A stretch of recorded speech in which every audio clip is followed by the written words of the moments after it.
अगर आप 90 के दशक की पैदाइश हैं तो फिर आपने बाबा सहगल के गाने खूब सुने होंगे। आज हो मेरी गाड़ी में बैठ जा हो या फिर बारी बरसी खटन गया सी। आजा मेरी गाड़ी में बैठ जा, आजा मेरी गाड़ी में बैठ जा। ये गाने सुन सुनकर जो लोग बड़े हुए हैं उनके लिए बाबा का नाम कोई नया नहीं है। लड़की चांद का मुखड़ा, गले वो पापड़ का टुकड़ा। लेकिन आज की पीढ़ी के लिए नाम बिल्कुल अनजाना और अनसुना है,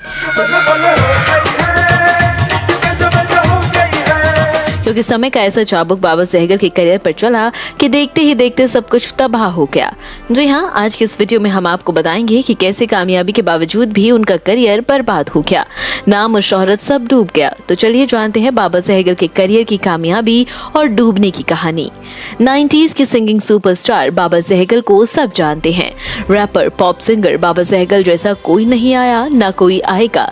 इनकी कहानी शुरू होते ही यूपी की राजधानी लखनऊ से है, जहाँ एक मिडिल क्लास फैमिली में 23 नवंबर 1965 को वे पैदा हुए थे। पिता सरकारी नौकरी करते थे और बेटे हरजीत सिंह सहगल को इंजीनियर बनाना चाहते थे। अब हरजीत सिंह सहगल कैसे बाबा सहगल बने और इंजीनियर से कैसे पॉप सिंगर बन गए, ये कहानी भी बड़ी दिलचस्प है।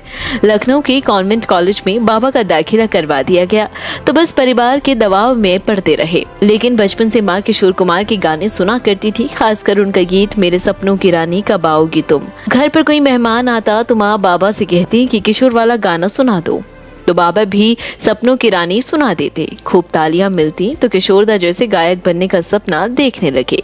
घर पर लेटे लेटे सोचते कि मुंबई जाकर बड़ा सिंगर बनेंगे, तो हरजीत सहगल नाम सही नहीं लगेगा। घर वाले बब्बू कहकर पुकारा करते थे, तो सोचा कि बब्बू सहगल भी ठीक नहीं है। फिर इनके दिमाग में एक दिन बब्बू से बाबा नाम आ गया और बस इस दिन फाइनल कर लिया कि मुंबई गया तो बाबा सहगल ही नाम बताया करूंगा। बस यहीं से हरजीत सहगल बाबा सहगल बन गए। पिता इंजीनियर बनाना चाहते थे तो इंटर पास हुए तो इनका दाखिला उत्तराखंड की जीबी पंत यूनिवर्सिटी में करवा दिया गया। वहाँ से इलेक्ट्रिकल इंजीनियर तो बन गए। अब परिवार के दबाव में इलाहाबाद में नौकरी भी शुरू कर दी। 2 साल वहाँ काम किया, फिर दिल्ली में नौकरी भी मिल गई। अब बाबा का करियर सेट हो गया था, पर किस्मत को कुछ और मंजूर था। उन्हें पॉप सिंगर ही बनाना था। कैसे उन्हें इंजीनियरिंग में मन लगता। एक दिन घर पहुंचे और माँ को साफ बोल दिया कि 9 से 5 की नौकरी अब नहीं करनी, मैं मुंबई जा रहा हूँ सिंगर बनने। माँ ने बोला, अरे तुम्हारी इतनी अच्छी नौकरी है, अच्छी सैलरी है, अब तुम्हारी शादी होगी, बच्चे होंगे, इतनी अच्छी नौकरी छोड़कर कैसे तुम मुंबई जाओगे। मगर बाबा ने साफ बोल दिया था कि उनको शादी और नौकरी नहीं करनी, किशोरदा जैसा बड़ा सिंगर बनना है। बाबा के इंजीनियर बनने की खुशी में उनके पिता ने मारुति 800 कार उनको गिफ्ट की थी। 1999 में 24-25 साल की उम्र में वो इस कार से दिल्ली से मुंबई पहुंच गए। वहाँ उन दिनों बाबा का एक दोस्त अतुल चूड़ामनी रहा करता था, जो मशहूर कंपनी मेघना साउंड में मैनेजर था। उन दिनों मेघना साउंड अकेली ऐसी कंपनी थी जो बॉलीवुड संगीत को टक्कर देती थी और नए सिंगर को मौका देती थी। दोस्त की मदद से मेघना साउंड ने बाबा के 2 ऑडियो एल्बम निकाले। 1990 और 91 में 2 एल्बम आए, दिलरुबा और अली बाबा। मगर बाबा सहगल को बड़ा झटका लगा। खुदा और उदित नारायण और कुमार सानू, इसके अलावा अलका याग्निक के रोमांटिक गीतों का वो दौर था। बाबा के पॉप गाने किसी को पसंद नहीं आए और दोनों एल्बम फ्लॉप हो गए। मेघना साउंड ने बाबा के साथ आगे एल्बम निकालने से मना कर दिया। बाबा के सपने टूट गए और उधर पिता लखनऊ से फोन करने लगे कि घर आ जाओ। निराश होकर वो घर वापसी की तैयारी कर ही रहे थे कि अचानक से किस्मत ने धीरे से पलटी मारी। 1991 की बात है। एक रात को अपने दोस्त के घर टीवी देखने पहुंचे। उन दिनों MTV भारत में नया नया लॉन्च हुआ था। उस पर वनीला आइसक्रीम का एक गाना आ रहा था। बाबा को इसकी धुन पसंद आ गई और अगले ही दिन जुहू के पास एक होटल में पहुंचे। वहां एक गाना लिखा और सीधा मेघना साउंड कंपनी पहुंच गए। दोस्त अतुल के साथ पूरी कंपनी के बड़े अधिकारी को अपना गाना सुनाया तो तालियां बजाने लगा हर कोई।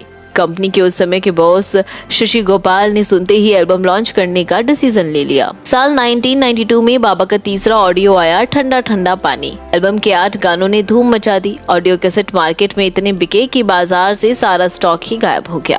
भारत के पहले रैपर बाबा सहगल की कामयाबी को टाइम्स ऑफ इंडिया ने 2 महीने के बाद पहले पेज पर उनकी बड़ी बड़ी खबर छापी थी। मगर अभी तो कामयाबी शुरू हुई थी। कंपनी ने फैसला किया कि ऑडियो से बात नहीं बनेगी, क्यों ना वीडियो एल्बम निकाला जाए। फिर ठंडा ठंडा पानी एल्बम के गीत दिल धड़के मेरा दिल धड़के का वीडियो बनाया गया। बाबा के साथ नजर आई एक्ट्रेस पूजा बेदी। भारत की पहली हिंदी म्यूजिक वीडियो दिल धड़के के वीडियो में धमाल मचा दिया। वीडियो से लेकर डीडी मेट्रो और MTV चारों ओर बाबा सहगल के गाने गूंजने लगे। उनका सिंगिंग करियर रातों रात सुपरस्टार जैसा हो गया। इसके बाद उन्होंने कभी भी पीछे मुड़कर नहीं देखा। बाबा सहगल रोज नई ऊंचाइयां छूते जा रहे थे, चाहे रोजा फिल्म का गीत रुक्मणी रुक्मणी का हिंदी वर्जन हो या फिर 1994 में आए उनके एल्बम डॉक्टर ढींगरा का गाना मुचला मुचला हो। अब तो उनकी गायकी की खुशबू बॉलीवुड तक पहुंच ही गई थी। वैसे इनकी निजी जिंदगी भी कुछ खास अच्छी नहीं रही। इन्होंने अंजू नाम की लड़की से शादी की, दोनों का एक बेटा तनवीर भी हुआ। बाबा और अंजू के रिश्ते सालों से अच्छे नहीं थे। साल 2009 में एक सीरियल की शूटिंग के दौरान इनका अपने से कई साल झूठी सीमा नाम की एक लड़की से अफेयर हो गया। सीमा से प्यार में इन्होंने अंजू को तलाक दे दिया और उसके साथ लिव इन रिलेशनशिप में रहने लगे। इन दिनों बाबा मुंबई में ही गुमनामी की जिंदगी जी रहे हैं और यूट्यूब पर गाने गाया करते हैं। वेल दोस्तों, आपने देखा कि भले ही आज भारत में कई सारे रैपर हों, सबकी एक अलग अलग पहचान है, अपना अपना एक स्टारडम है, अपनी नई फैन बेस है, लेकिन बाबा सहगल जिनकी वजह से बॉलीवुड इंडस्ट्री और भारत में पॉप सिंगिंग और रैपिंग की शुरुआत हुई, अब वही गुमनामी की जिंदगी जी रहे हैं। ऐसे में आपका क्या कहना है और आपका फेवरेट रैपर कौन सा है? बाबा सहगल का कौन सा रैप आपको सबसे ज्यादा पसंद है? कमेंट करके अपनी राय हमें जरूर बताएं।